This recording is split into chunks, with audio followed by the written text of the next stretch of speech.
Well, I have played around with several ideas and possibilities.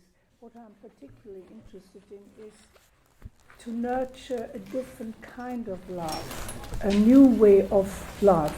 And I call this, and I've not mentioned this in the little summary that I originally provided, I've called this in one chapter that I wrote for a book, pneumatophores for nurturing a new kind of love. And I must explain this because this is quite an important idea for me, and I think it also works.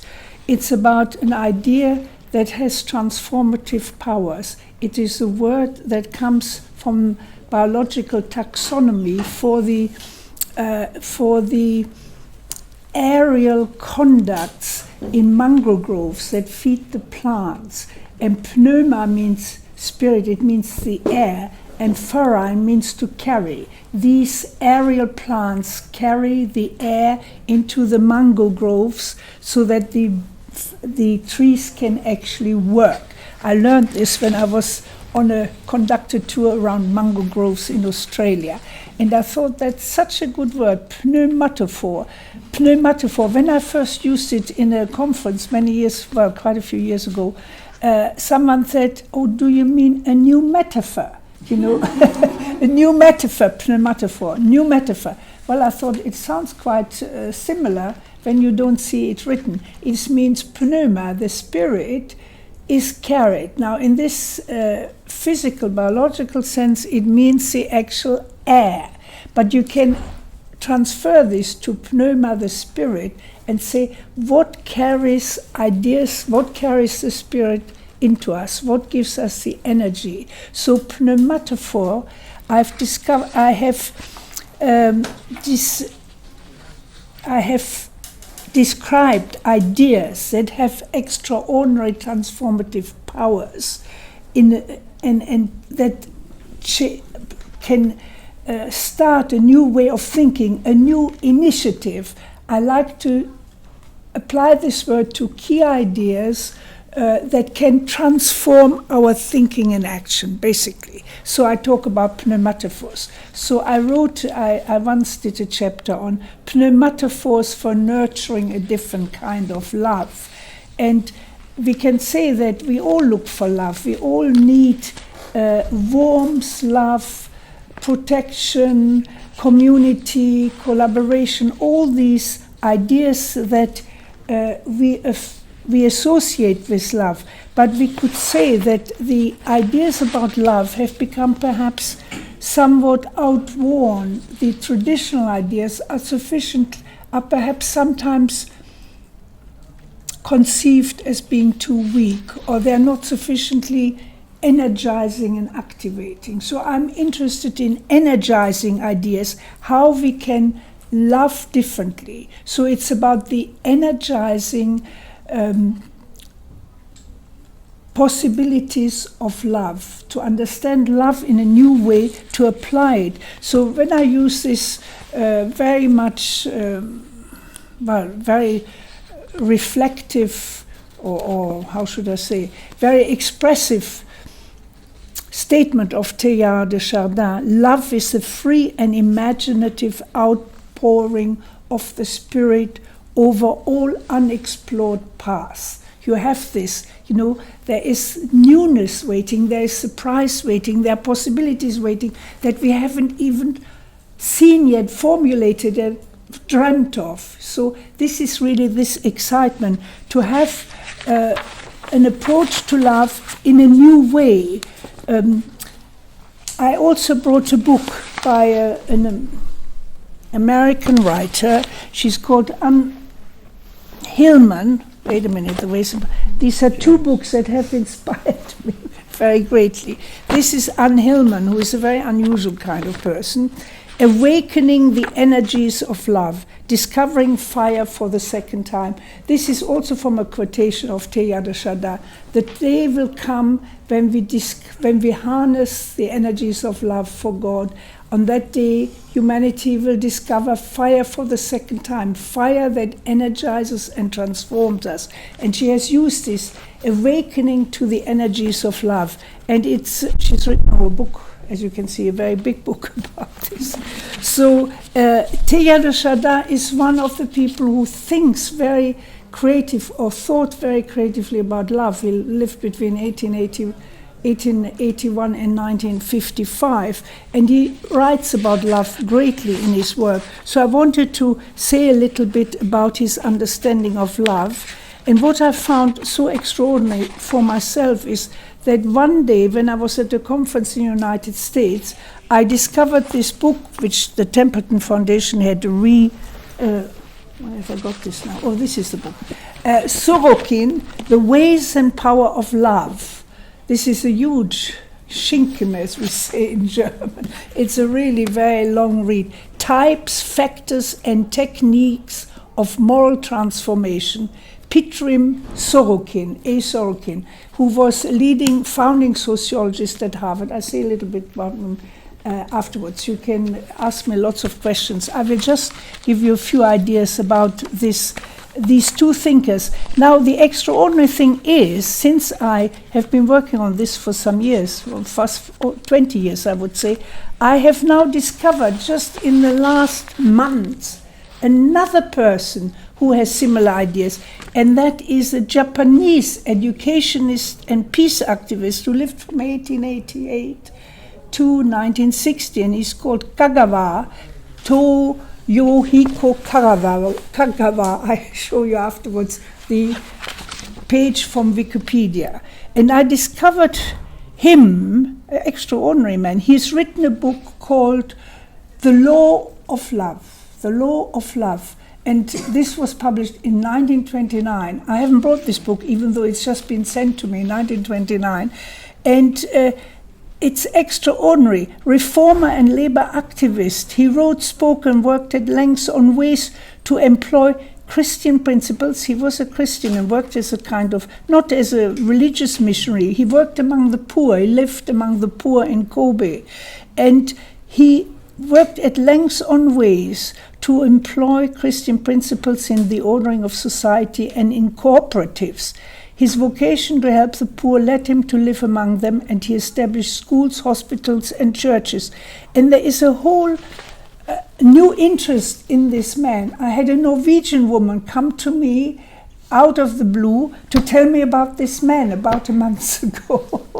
So I've been really thought, oh, my goodness, that's a real kind of syncretism or synthesis coming together. People from different countries, Sorokin from Russia, Teilhard de Chardin from France, Kagawa from Japan, different parts of the globe, but more or less overlapping in some of their life's journey, but never knowing any of, neither of them knew of the other, but having developed very similar ideas about how the power of love can change society profoundly. And that is, that is a really it's the final greatest energy resource we have. And that is so extraordinary that I've been really fascinated by this. Now, I first came across it in Teilhard de Chardin, who writes about love from, that would be a whole lecture in itself. He writes about it in such a persistent way from the beginning. Now, he was always concerned to say that our ideas of love are too small. We haven't sufficiently developed the energies of love, which he sees as, first of all, cosmic energies. Love is the power of, you might say, of building up, of coming together, of attraction, of fusion, of transformation, of the whole unfolding of the universe story, you might say, is a process that is somehow animated and permeated by this cosmic energy of development, love, and unfolding. So it's a cosmic energy. The roots of love are cosmic. And then he sees them as personal, as human, and how in the human community love comes into a new stage and it becomes an energy for the personal development, but also for the development of communities. And you see, Teilhard always says our love remains too small, and Sorokin says exactly the same. We have restricted it to family and friends, to the tribe, to the little group where we feel safe, where we know everybody. But how can we now extend this to a global, to a universal level? Is that possible? Some people might say, no, this is not possible. You can only do it on a one-to-one basis or in a small group. But these men all say, no, we have to break this narrow circle in order to go out to the whole world. It has to become global, it has to become planetary. That is basically their message. And that is an energy which can actually bring us together in forms of collaboration, support, development, environmental concerns. I mean, whatever you think of can be and will be affected by this new understanding of love. So one can say that numerous socially and spiritually sensitive observers of the contemporary world have commented that we need a global spiritual awakening on a much larger scale than has ever existed before. We must extend our sensibilities, nurture a new spiritual awakening, and foster a greater spiritual literacy in contemporary society. And all this, I call these pneumatophore of thinking and working and acting with love in a new and different way. So we have to learn to love differently.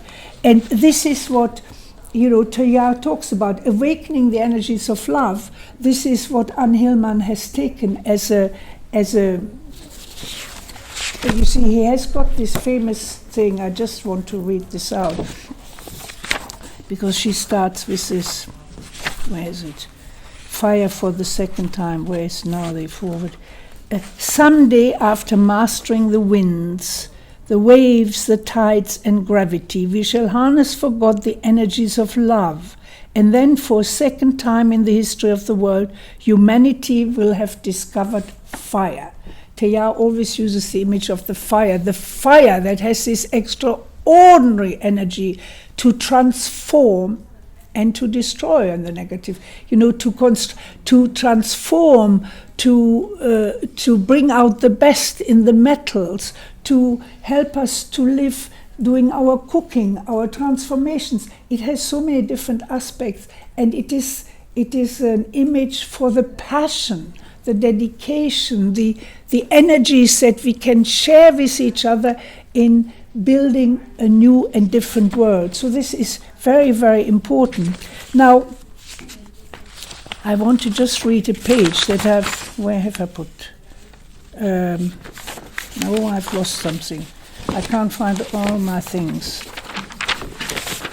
Here we are. I'll read you about this. This is a page that I've written about her book. This extraordinary book invites close reading as well as ongoing meditation on its deep insights and experiences. This is it. You can have a look at it. It provides much inspiration for learning to love in a new and different way, so much needed today. Steeped in rich personal experience, as Anne Hillman, who is now well into her 80s, I've visited her in California, she lives in California, steeped in the personal experience as a musician, singer, poet, and professional consultant in organizational development, Hillman is deeply interested in the internal aspects of social change and how interior personal development can contribute to a fundamental change in our culture. Drawing on insights from mystics of all cultures, she traces the process of awakening, whether as gradual transformation or sudden mystical epiphany, awakening to the ever-present powers of love that run like a current of fire through all of life. Her emphasis is very much on the need for a new awakening now. She traces this process in an evolutionary framework by following the rise of consciousness within the development of humanity and within each person. We each carry two beginnings in ourselves, she writes, that of a child and as a child of the human race. Reflecting on the evolution of our mind and the foundation of our soul, we discover a profound capacity for relatedness and for qualitatively different love that can embrace differences. We need to discover our fundamental relatedness to everything that exists, not only to other persons, but to the whole natural world. This is where the environmental dimension very much comes in.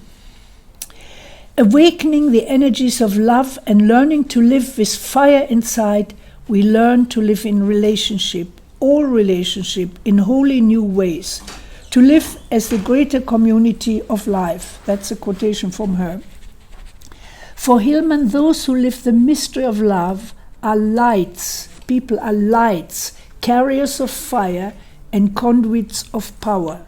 She traces the different changes and learning curves that accompany this profound transformation into practicing a different kind of love. At this evolutionary juncture of the human species, we are all called to awaken to a new kind of love, a love that is not a feeling, but a great power. She stresses this very, very much. Love as a great power, power for transformation and for building a better world. Full of passionate wisdom and a great love of life, this book invites everyone to the great adventure of harnessing the energies of love for the transformation of the world and ourselves. I know of no one else who has tackled our vital need for awakening to the transformative powers of love as thoroughly as this before. I think Teilhard would have loved this book. You see, it's inspired by Teilhard, but then she very much draws on her own experiences and, really works out the ideas that he just writes about, but doesn't really apply or really think through what are their implications. So it's a very, very important book, I think, and I would say the same of Sorokin's book when I come to him. Now let me see, how much time have I got? Have I a little bit? Another 10 minutes. Another 10 minutes, yeah, okay. Let me just say something. Learning to love different. Yeah.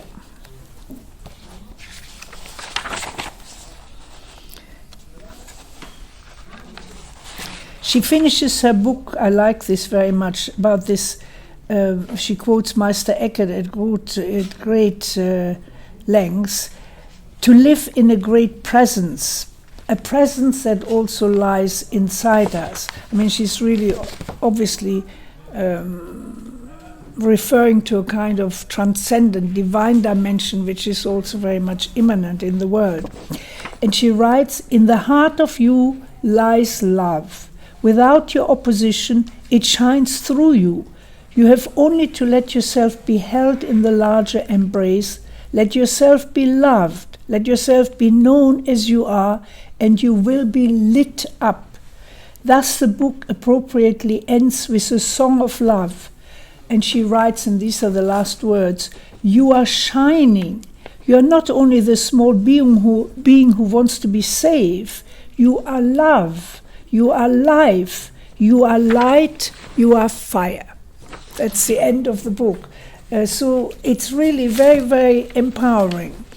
Now, talking about, I should perhaps say more about Sorokin. He's less well known than Teilhard. Teilhard, his work is, I mean, I could quote many, many pages, and I just quote one long paragraph here, because this rediscovery of fire and the way that, where he writes about the physical structure of the universe is love, the manifestation of this fundamental power reveals itself to our consciousness in 3 successive stages: in woman for man, in society, in the all, by the sense of sex, of humanity, and of the cosmos. And this is very much developed in a fine essay, a great visionary essay he wrote in 1931, which is called "The Spirit of the Earth." And I finish on this quotation of Teilhard and then say a little bit more about Sorokin. He writes in this essay, "Love is the most universal, the most tremendous, and the most mysterious of the cosmic forces. After centuries of tentative effort, social institutions have externally diked and canalized it. The moralists have tried to submit it to rules. Socially, in science, business, and public affairs, men pretend not to know it, though under the surface it is everywhere. Huge, ubiquitous, and always unsubdued, this wild force seems to have defeated all hopes of understanding and governing. It is therefore allowed to run everywhere beneath our civilization. We are conscious of it, but all we ask of it is to amuse us or not to harm us. Is it truly possible for humanity to continue to live and grow without asking itself how much truth and energy it is losing by neglecting its incredible power of love? It's the power of love that needs to be rediscovered and redeveloped. And this is certainly very, very evident in Sorokin's large work, which he wrote in about in the 1950s. But he was a sociologist. He's a very unusual man, coming from having lived north of the Arctic Circle, being the son of an itinerant icon painter who went around, repainting Orthodox churches, the icons inside the churches. And he was a widower. His wife had died, and he had these 3 little boys in tow, going around all these different icon places to do the restoration. And he was an alcoholic, so he was a really bizarre kind of person. Now Sorokin, who, he had this extraordinary life. His father died very early on. He became an ardent he got very much involved with the communist movement, and then he was seen as being, what's the word? He was dangerous to the government. He was first thrown into prison under the Tsar, and then afterwards he came out and he became a professor he studied sociology at St. Petersburg, and eventually he had to leave the country because he was too dangerous. He was too dangerous for the communists. When Lenin came into power, he was not really. Lenin actually saved him. He was in prison. Sorokin was in prison, and the death penalty. He was supposed to be decapitated, but Lenin got him out, and then he went out of the country and he sought refuge in I don't know whether it was Czechoslovakia there, but it's somewhere there. And from there he eventually made his way to the States, and he became at some stage in the 1930s the founding professor of sociology in Harvard. But then he had these, in 1954, when the whole sociological atmosphere of the department changed quite profoundly in the 50s, he wasn't really, his work, when Talcott Parson reigned supreme with his interest in action, Sorokin wasn't. His ideas were, he was very much interested in the study of culture and the phases of culture in history, and he did some very important work on that. He had a philanthropist to give him money to do some research of his own, and he had an institute to study altruism in the 1950s. And the book is an outcome of this work that he did. And it's it's a huge book, over 500 pages, but it really deserves reading because he draws on so many historical examples from different cultures about the way everything is systematic. You see, it's love, its aspects, dimensions, production, transformation, and power. And he goes into great detail. Much more so than Teilhard does. Teilhard writes as a kind of inspirational thinker and maybe a poet, but Sorokin works as a very, very thorough sociologist, and he writes everything. He makes these long lists. What are all the different aspects of life? How can we change it? So on. And he has amazing. He looks at historical groups where love was practiced in small, among the Shakers or among the yogis in India. He looks at it quite comparatively. Where can you find these small groups who really collaborate, gel together through this exchange and warmth and, love in the extended sense of being together and building up a work together, whether it's, for social reason, helping people, or in hospitals, or whatever, or pilgrims. So he has these ideas. So his research center in creative altruism, he had this in 1950, he was 1949 to 59, he worked on this, and he published this in 1954, but then it got out of print, and Templeton Foundation reprinted it in 2002, I think this is published, Templeton Foundation Press. I discovered this book 1982. No, that's his Templeton Foundation, 2002. I discovered it at the American Academy of Religion, which was held in Toronto in 2002. And I got this book and I thought, gosh, I've never seen this. And I read it and read it and read it. I got absolutely interested in it. And I wrote, I gave a paper at a conference, which was called, the conference was called, very big international conference at Villanova University, called The Works of Love. And this was, it was extraordinary. It's the most extraordinary conference I've ever been to, an interdisciplinary conference from all over the world, also co-funded by Templeton. And I gave a paper on Teilhard de Chardin and Sorokin on the powers of love. And they published this you can read this in Saigon 2004, I think.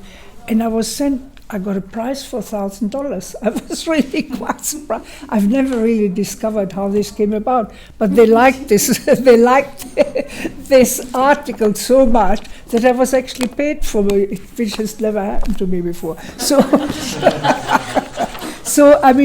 I could say a lot about Sorokin, but he speaks, Sorokin speaks of love as one of the highest energies known, and argues, similarly to Teilhard, that the production and distribution of love has until now been given little systematic thought in practically all society. It still remains, he writes, in the most rudimentary form, corresponding to the primitive manual technology of material production in pre-literate tribes. Until now, little effort has been made in the human community to produce love deliberately beyond what is produced naturally. Just as Teilhard was interested in what he called the technicians and engineers of the spirit to calculate and attend to our spiritual energy resources, Sorokin pointed to the inventors and engineers of love production who have helped to produce love in groups or in humanity at large. But this has happened spontaneously and haphazardly rather than as a result of planned action. This shows an astounding lack of organized effort on the part of humanity, which now threatens its own future. You see, he talks about, the family has been the most efficient agency in producing love, the small community. But what we have to extend love beyond small groups to what he calls, we have to develop it for the human world market. He uses, they think like we have devoted so much intellectual and physical efforts to developing, science, technology, but why do we not apply our energies to developing the really fundamental transformative energies and powers that we have in our mind and soul, and which we can develop so much more consciously in order to develop a better world? That is basically what these two men are arguing. I won't go on now. You can ask me questions, but I think you got the idea. You got the idea. It's very, very inspiring, and I was really so delighted to discover Kagawa. I found it amazing, really amazing. So. You can ask me questions if you want to, but I feel this transformative idea about thinking of love in a new way, not performing, but practicing love in a new way. So that is what I call a pneumatophore, an idea for really profound, transformational collective change in the human group at a global level. Thank you. Thank you.